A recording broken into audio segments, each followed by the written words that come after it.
Hậu bay lê mang đến mang đà, hậu bay lê mang đến mang đà.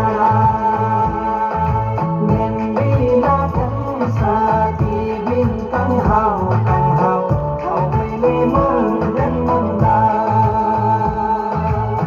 hậu bay lê mang đến mang đà.